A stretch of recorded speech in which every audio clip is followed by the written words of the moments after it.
Drake's been at war with half of hip-hop, but most people don't realize it started with something as simple as stealing a flow. Before the ghostwriting accusations, before the diss tracks that broke the internet, before the scorched earth personal attacks, Drake was picking fights over technical details that literally nobody else cared about, starting with a beef that most people completely forgot about: Ludacris. In 2010, Drake went on All Hip Hop and criticized Ludacris for using what was known as the Supa Dupa flow, originally popularized by Big Sean. Drake flat out said, "I hate that rappers picked that flow up," which is a wild thing to say publicly about a legend who'd been in the game for over a decade. This wasn't about lyrics or content. Drake was mad about syllable patterns. Ludacris waited over a year, then dropped Bada Boom with the line, "Counterfeit rappers say I'm stealing they flows, but I can't steal what you never made up, bitch." Direct and dismissive. Drake referenced it 3 years later on How About Now, rapping about a girlfriend who wanted to listen to Ludacris instead of him. Ludacris later revealed on The Breakfast Club that Drake had apologized and that the verse contained a little bit of a true story. So Drake was genuinely hurt that some girl picked Ludacris over him and turned it into a subliminal bar. By 2017, Drake publicly squashed it at the Billboard Music Awards. Professional resolution, mature ending. But if you think critiquing flow patterns was petty, wait until you hear about the rapper Drake beefed with over absolutely nothing. Common. Before you dismiss this as another forgettable rap beef, here's the thing. Common basically created the blueprint for every Drake opponent that came after him. The hip-hop purist versus the new generation guy who sings and raps. That exact dynamic would define Drake's entire career. Common dropped Sweet in November 2011, and the track was filled with aggressive language. He literally called Drake a sweet-ass bitch motherfucker and questioned whether he was even a real rapper. Common later confirmed on Sway in the Morning that yes, the song was absolutely directed at Drake, direct shot. Drake responded on January 6, 2012 with a verse on Rick Ross's Stay Schemin' from the Rich Forever mixtape. The line, "Don't be duckin' like you duckin' somebody," made it clear he wasn't backing down. Common fired back again. But here's where it gets weird. On February 26, 2012, the two met face to face at the NBA All-Star Game in Orlando. Cameras caught them shaking hands and laughing like old friends. The entire beef evaporated in real time. The quick resolution suggests this was competitive posturing rather than genuine hatred. But Common planted a seed that Drake's opponents would exploit for over a decade. The ghostwriting allegations, the authenticity questions,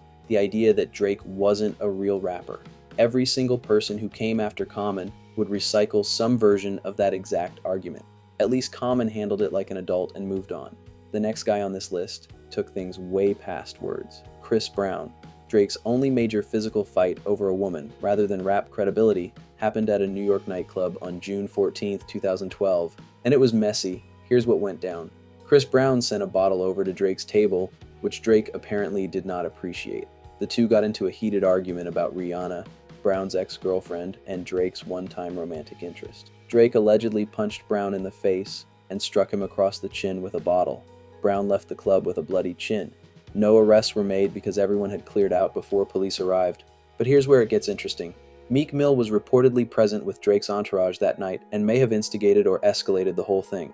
Which is wild considering Meek and Drake would have their own explosive public feud just 3 years later. This wasn't about bars or ghostwriters or who's the better rapper. This was pure tabloid territory. Two famous guys fighting over the same woman in a nightclub like it's a reality show. The bottle as provocation detail shows exactly how club culture and ego collide when you put celebrities in the same room with their romantic competition. Drake's beefs are usually fought through lyrics and social media. This one was fought with fists and glass bottles. A rare moment where the conflict got genuinely physical instead of just lyrical. And speaking of Meek Mill, his alleged role as instigator makes the next chapter even more interesting. Meek Mill. On July 22nd, 2015, Meek Mill tweeted that Drake doesn't write his own raps, allegedly upset that Drake hadn't promoted his album Dreams Worth More Than Money. He accused Drake of using ghostwriter Quentin Miller on RICO. And before you dismiss this as Twitter drama, understand that this accusation became permanent scar tissue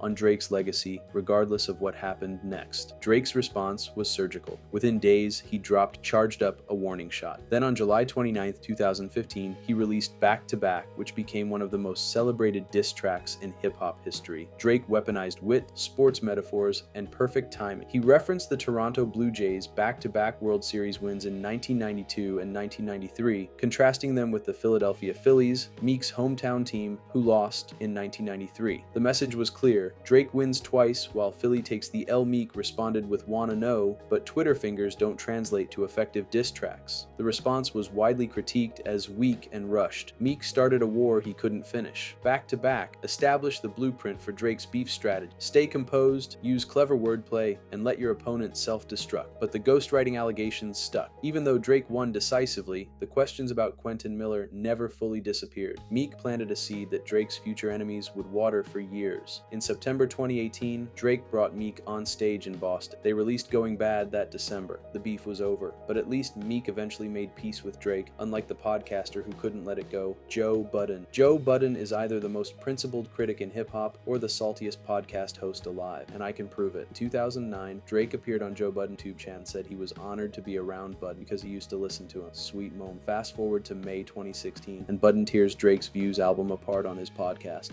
saying Drake sounded real fucking uninspired. Drake allegedly responded with subliminal shots on 4 p.m. in Calabasas. Then Budden released Making a Murderer P1 in July, and here's where it gets savage. The track sampled audio from their 2009 first meeting, the one where Drake was fanboying and positioned Drake as an ungrateful student. The line goes, "You made me proud, lad, but it seems my child mad." Using Drake's own fanboy audio as a weapon is genuinely brilliant. Drake hit back with No Shopping, which prompted Budden to release Afraid, one of the most scathing disses Drake has ever received. But here's the kicker. In August 2019, Drake trolled Budden's Instagram Live pool party stream. Not a diss track, just mocking him on social media for throwing a pool party. That's how petty Drake can be when he knows he doesn't need to try.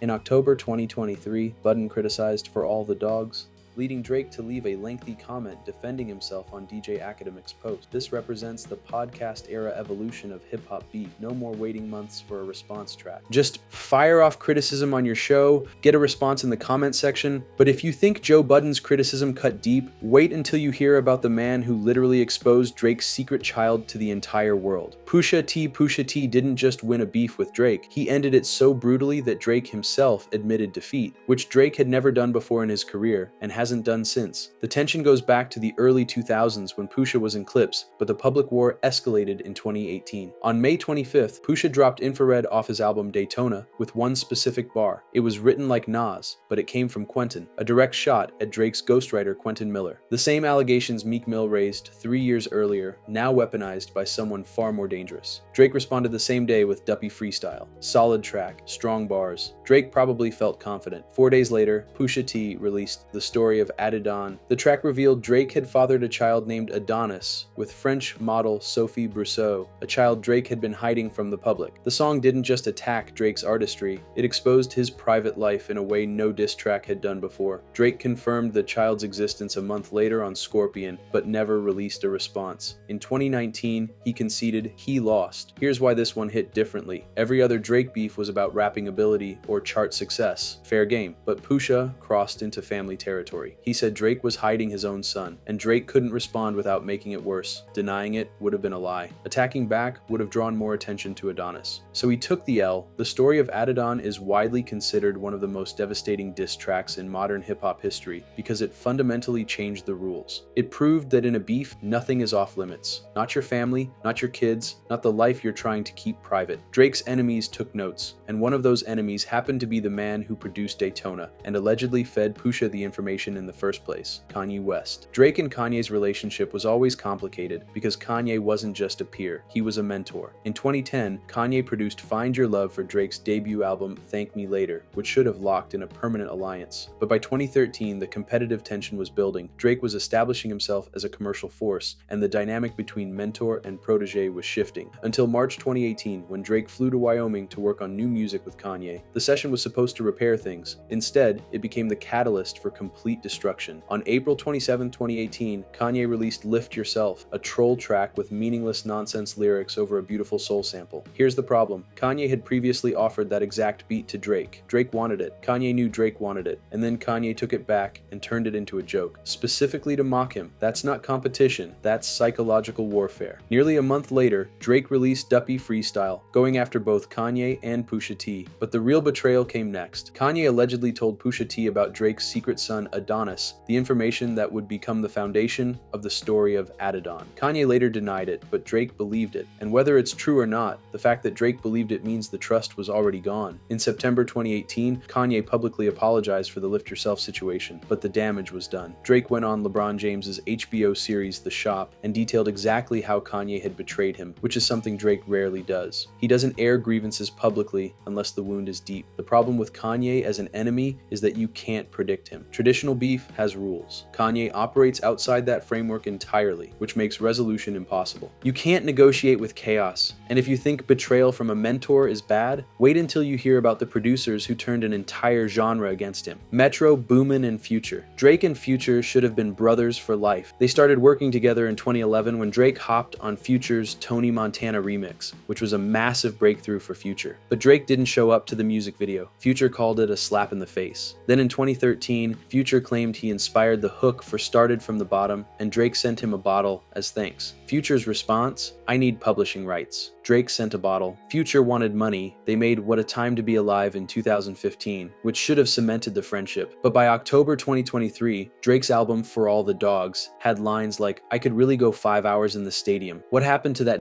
claiming OVO? That's about Future. In December 2023, Metro Boomin criticized Drake's Her Loss album. Then the rumor mill went crazy. Speculation emerged that Drake and Future were fighting over a woman named Diana, who worked at the Booby Trap strip club in Miami. Metro publicly denied this, but the rumor stuck anyway because everyone loves a strip club drama narrative. Here's where it gets messy. Producers don't usually orchestrate industry-wide coalitions against rappers, but that's exactly what Metro did. In March 2024, Metro and Future dropped We Don't Trust You, which featured Kendrick Lamar's explicit diss of Drake on Like That. Metro basically became the architect of the anti-Drake movement. The problem with the Drake-Future beef is that it's mostly subliminal. Future never dropped a full diss track. Drake threw shots. Future stayed quiet but aligned himself with Drake's enemies. Every small slight accumulated into a decade of quiet resentment. And when Metro gave Future the platform to finally act on it, Future chose Kendrick's side. But if you think Metro organizing a producer-led coalition is wild, wait until you hear about the rapper who abandoned Drake after years of hit records together, Rick Ross. Rick Ross and Drake were brothers in arms for over a decade. They made hits together, Stay Skimmin' in 2012, Money in the Grave in 2019, Lord Knows, multiple records that defined both their careers. Ross was always in Drake's corner, Drake was always in Ross's corner. This wasn't just a working relationship, this was friendship documented across years of music. And then in March 2024, Rick Ross unfollowed Drake on Instagram and joined Metro Boomin and Future on We Don't Trust You, the same album Kendrick used to declare war. Before you assume this was calculated from the start, it wasn't. As late as March 2024, weeks before the album dropped, Rick Ross was publicly praising Drake, talking about their history, their music, their bond, and then Metro Boomin tweeted something simple but effective: pick a side. Ross picked a side, just not Drake's. Industry insiders have pointed to a few possible triggers. One theory involves an alleged cease and desist Drake sent regarding a French Montana track Metro had produced. Another theory goes deeper, the kind of resentment that builds over years when you realize the favor economy is lopsided. Drake's career didn't need Ross. Ross's career absolutely benefited from Drake. Some believe Ross had been carrying that imbalance for years, waiting for an excuse to cut ties. The timing was surgical. Ross didn't just distance himself quietly, he publicly aligned with Drake's enemies at the exact moment the industry was picking sides. The unfollowing wasn't an accident, it was a statement. What makes this betrayal particularly brutal is the history. Drake didn't just work with Ross, he elevated him at multiple career points. The reversal wasn't just sudden, it was total. No explanation, no warning, just an unfollow and an album appearance on the wrong side of the line. But if you think a rapper unfollowing Drake is shocking, wait until you hear about the artist who helped build Drake's entire early sound and then claimed Drake stole half an album from him, The Weeknd. Drake discovered The Weeknd and then spent the next decade proving that was the worst thing that ever happened to Abel Tesfaye. In December 2010, Drake posted a link on his October's very own blog with the caption introducing The Weeknd. One blog post. That was it. The Weeknd went from anonymous bedroom producer to having Drake's entire fan base overnight. They collaborated on Crew Love for Take Care, and everything seemed perfect. But here's where it gets weird. In 2012, Drake tried to sign The Weeknd to OVO Sound. The Weeknd said no, and signed with Republic Records instead. Drake kept the songs The Weeknd had already given him, and there were a lot of them. In a 2014 Rolling Stone interview, The Weeknd revealed he had given Drake almost half of my album in tracks, originally meant for his own release, songs that ended up on Take Care, Drake's most critically acclaimed project. Drake profited massively from another artist's breakthrough material, and The Weeknd got a feature credit. A backstage video from 2013 OVO Fest tells you everything you need to know. Drake and The Weeknd stand next to each other, tense, barely making eye contact. Drake appears to ignore The Weeknd entirely. That was the moment the friendship died on camera. By January 2019, The Weeknd released Lost in the Fire with the lyric, "And I just want a baby with the right one, 'cause I would never be the one to hide one." Direct shot at Drake's secret child. In March 2024, The Weeknd appeared on We Don't Trust You with All to Myself, and the line, "I thank God that I never signed my life away." 14 years later, he was still thanking God he didn't sign to OVO. The Weeknd joining the 2024 coalition wasn't opportunism. It was revenge he'd been sitting on since 2012. At least The Weeknd had the decency to wait over a decade before striking back, unlike the guy who showed up guns blazing the moment Drake mentioned his girlfriend, A$AP Rocky. A$AP Rocky entered Drake's world of beefs for the most old-school reason possible, defending his girlfriend's honor, and he didn't tiptoe around it. In January 2024, Rocky dropped a verse on Kid Cudi's track Wow that many interpreted as a shot at Drake's moniker, but that was just the warm-up. On April 12, 2024, Rocky appeared on Future and Metro Boomin's We Still Don't Trust You album. His verse stated,